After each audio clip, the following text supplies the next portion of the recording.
What's up, travelers? Welcome to Cambodia, a land defined by its profound history, incredible landscapes, and deeply welcoming hospitality.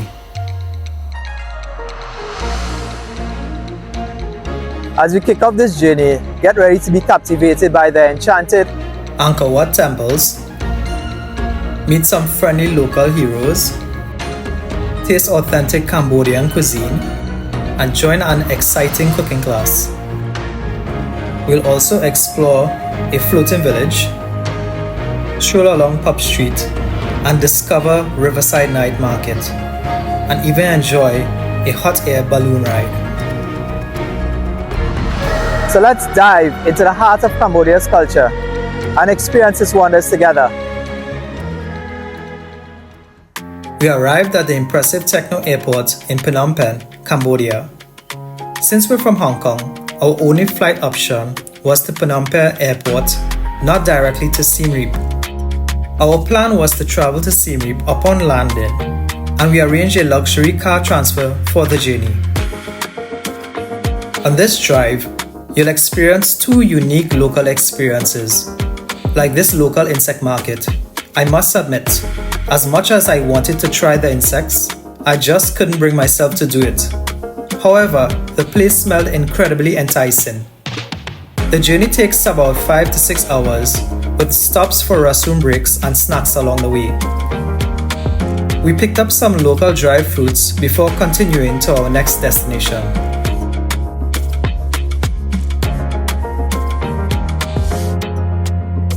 Next up was this stunning 900-year-old stone arch bridge, built during the Angkorian era.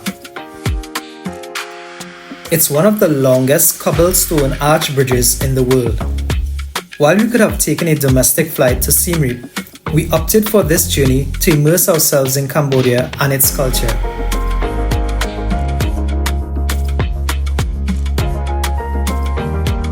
And just look at that beautiful sunset, bringing a sense of calm to the end of the day. We arrived at our hotel, the lovely J7 Hotel, where we'll be staying for the next few days. Our first day in Siem Reap begins at the APOPO Visitor Center. We join a group of travelers eager to learn about Cambodia's life-saving hero rats. The global impact is incredible. We learned that these African giant pouch rats can search an area of the size of a tennis court in just 30 minutes, a task that would take a human up to 4 days. This lovely girl is Nina, and we get to meet the heroes and their handlers up close. The deep bond here is undeniable, built entirely on trust and a shared humanitarian goal to heal the nation. Secured by a harness and guide wire, the hero rat scurries across the sand with remarkable speed, scanning for the scent of explosives. Suddenly, she stops and scratches at the sand, a flawless alert. The handler clicks a training clicker and rewards her with a treat. In the real world, this unique skill translates directly to safe farmland and secure pathways for local villages. Leaving the center, you're left with a lasting impression that even the smallest creatures can play a massive role in creating a safer future for Cambodia. Our culinary adventure begins from the back of a traditional tuk-tuk, cutting through the lively streets of Cambodia as the afternoon sun starts to lower. Lost Plate leads the way, veering off the typical tourist trail and navigating deep into authentic local neighborhoods where the city's truest flavors are hidden in plain sight. The first hidden gem we try is mee kola, a traditional Cambodian noodle dish that originated from the Kola ethnic minority. Along the way, we pluck fresh lotus buds, peeling back the green skin to enjoy the sweet, crunchy lotus seeds inside, a classic local snack. Leaving the bustling streets behind, the tuk-tuk carries us down a peaceful, unpaved, red dirt road flanked by lush green fields. It's a raw, beautiful glimpse into the slow rhythm of Cambodian country life.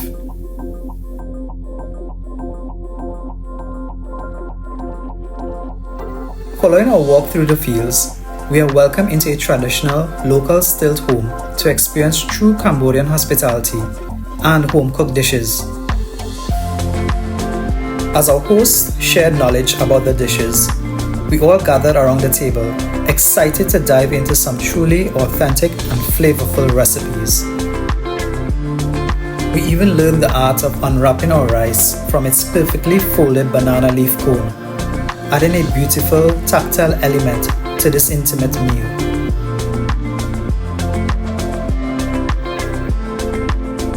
As we bid farewell to our host, the last light of dusk gently settles over the village, and unexpectedly, a huge herd of water buffalo slowly passes by, offering us a perfect cinematic farewell from the Cambodian countryside.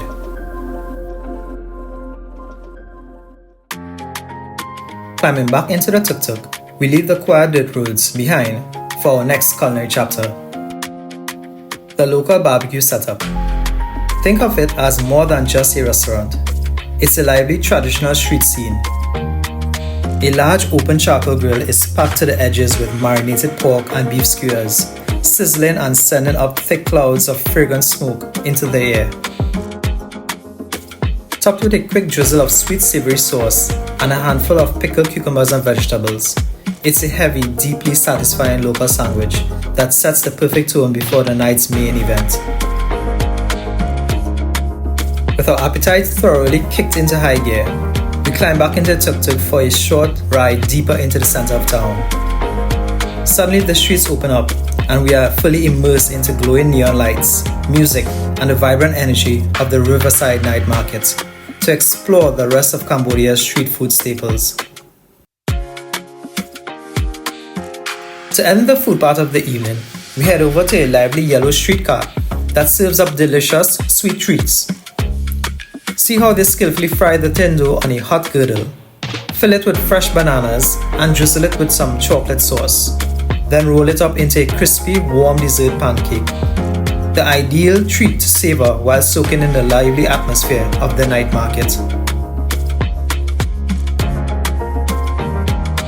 Leaving the bright lights of the main street behind, we stroll through historical streets lined with classical colonial architecture, eventually turning down a vibrant, lantern-lit alleyway packed with boutique bars and hidden spots. Our last stop is this chic, dimly lit speakeasy, hidden away from the main street. To make the evening perfect, we relax and enjoy a beautifully balanced cocktail. It's the best way to celebrate an unforgettable day of Cambodian flavors. Our third day in Cambodia begins with a bright morning pickup right outside the hotel. A friendly local driver pulls up in a traditional motorbike drawn tuk-tuk, welcoming us with a warm smile. With the tropical breeze blowing, we glide past the city streets and pull up to a Khmer cooking class at a local's home. Upon arrival, we are handed a mouth-watering printed menu detailing the traditional Khmer dishes we'll be mastering. We begin our culinary journey at individual stove stations, where we gently simmer a rich, sweet banana in coconut milk for dessert. Next, the instructor introduces us to the vibrant, aromatic backbone of Cambodian cuisine. Next up was the Fish Amok. With all those lovely ingredients combined, we gently spoon the mixture into our homemade banana leaf cups and then place them inside a large metal steamer pot, cooking them over the open flame. With our amok steaming, the action across the rest of the kitchen line really heats up. Shredding carrots and mangoes into a metal bowl, tossing together a vibrant salad that I can't resist taste testing straight from the bowl. Next up was the vegetable curry, with a beautiful and delicious Cambodian curry base. Sneaking over to check on my wife to give her a quick playful evaluation on the camera. She is completely in the zone, while I stand by, offering some moral support. Standing side by side, laughing through the smoke, and trading stories with a wonderful group of fellow travelers turns this class into a beautiful afternoon of global connection. Stepping behind the counter to grind our own paste has given us a completely new appreciation for the heart and soul of Cambodian cooking. With full stomachs and new global friends, Day 3 comes to a perfect close.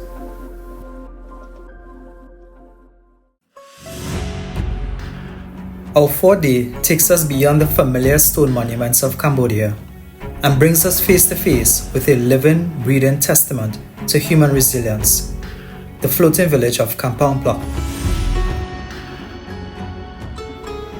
Built on the edge of the vast Tonle Sap, this is a community that doesn't live just near the water. They are entirely at its mercy. As you enter the village, the sheer scale of the architecture immediately strikes you. Houses are perched on towering wooden stilts, some reaching over 6 meters high. During the dry season, these buildings look like awkward, leggy giants standing over dusty paths. But during the wet season, the lake swells dramatically, the dry land completely vanishes, and the water rises right to the doorsteps. To view the village merely as a tourist attraction is to miss the profound reality of its people. Beneath the colorful paint of the houses and the gentle smiles of the children lies a daily narrative of intense hardship and survival. Living on the Tonle Sap means adapting to extreme environmental unpredictability. The struggle is etched in the very infrastructure of the village. The local library openly displays signs asking for donations just to provide basic writing tools, textbooks, and a monthly salary for teachers to keep their children's future afloat. It is rather a sobering reminder of what it means to survive with dignity when you are stripped of the modern comforts that the rest of the world takes for granted.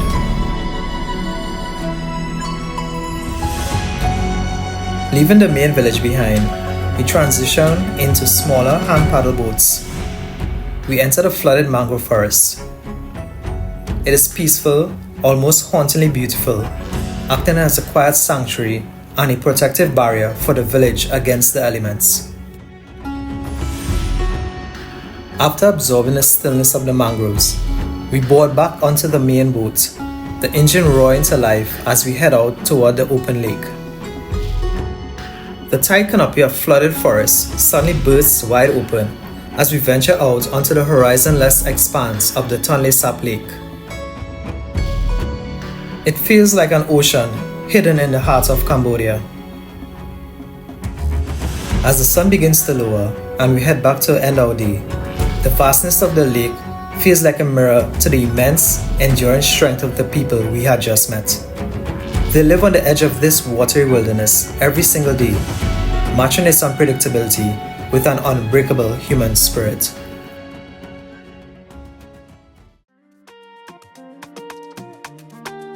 Leaving the quiet, reflective waters of the floating village behind, the evening brings us right into the neon-soaked heartbeat of Siem Reap's famous pub street.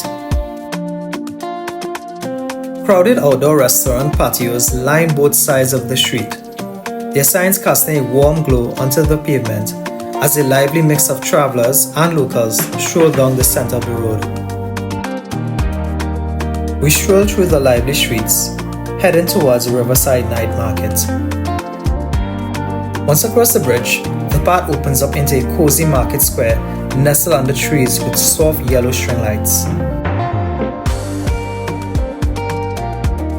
Pyramids of fresh green coconuts sit stacked on the ground as vendors busily whip up fresh fruit juices, local pancakes, and grilled meats for browsing tourists.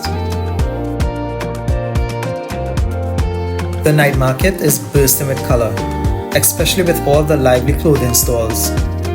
Since most of the items are made right here in Cambodia, we couldn't help but pick a few special things to take home. I really suggest checking it out.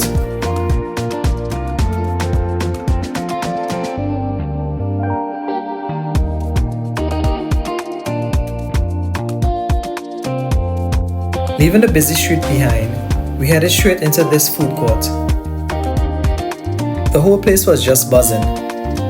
The second you walk in, you're hit with the amazing smells of sizzling woks, grilled meats, and local street food. It's super lively and loud in the best way possible.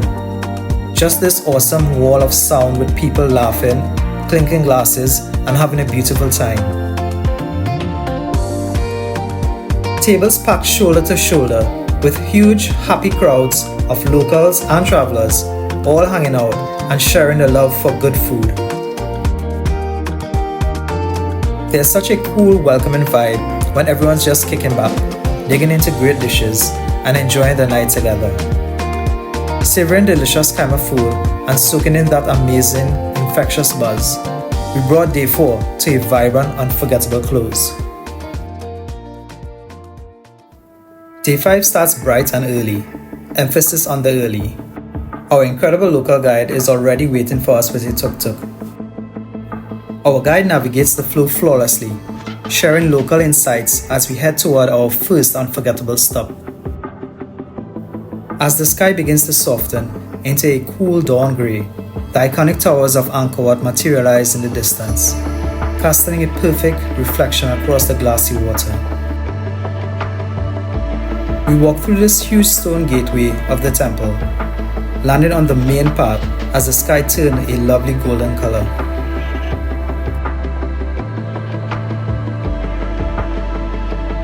Getting up close to the weathered, intricate architecture of the main temple structure, we look up the steep, towering stone steps to take in the sheer scale of the monument. We pause between the grand pillars, letting the early morning light filter through as the sun rises higher into the sky.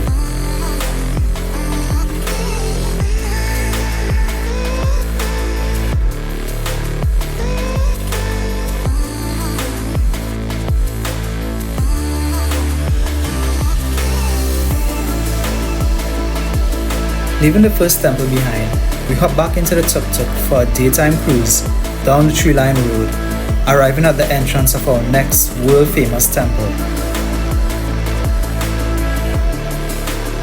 Walking down the wide, sandy jungle trail towards the ruins, we find ourselves in a place where nature and architecture are locked in a permanent embrace. Massive ancient tree roots spill over the stone doorways, towering high into the blue sky and completely overtaking the crumbling structures. Ducking through the low, crumbling doorways and winding through the moss-covered stone tunnels, it feels exactly like navigating a real-life map of Temple Run. Every twist and turn brings you deeper into a labyrinth of ancient roots and dark corridors.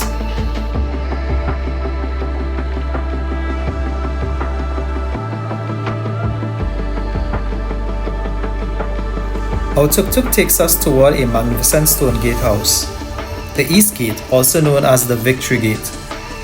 We stepped out to walk along the edge of the stone bridge, approaching a massive tower carved with a serene, giant stone face.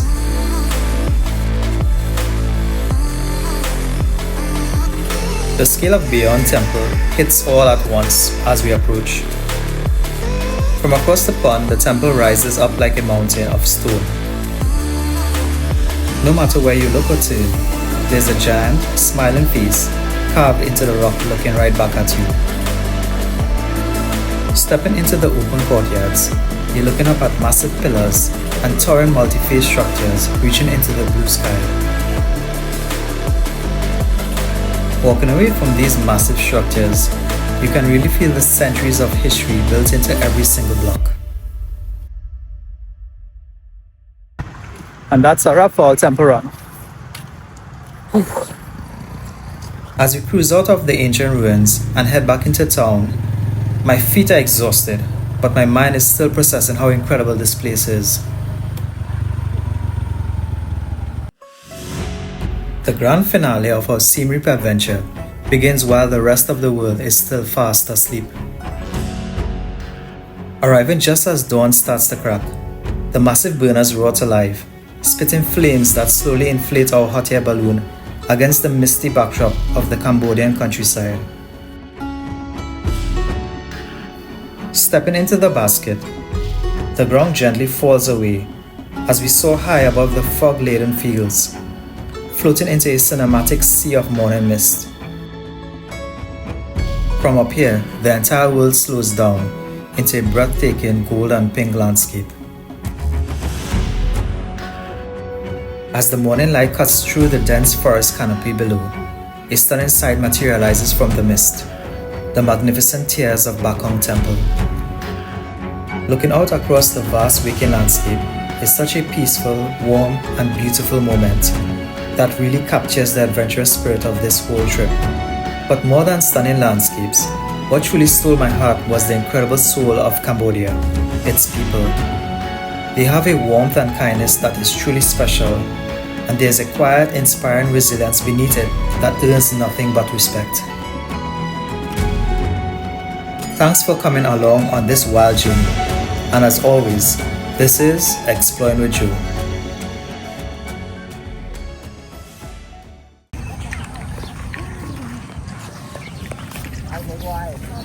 How was it? Amazing. That was epic.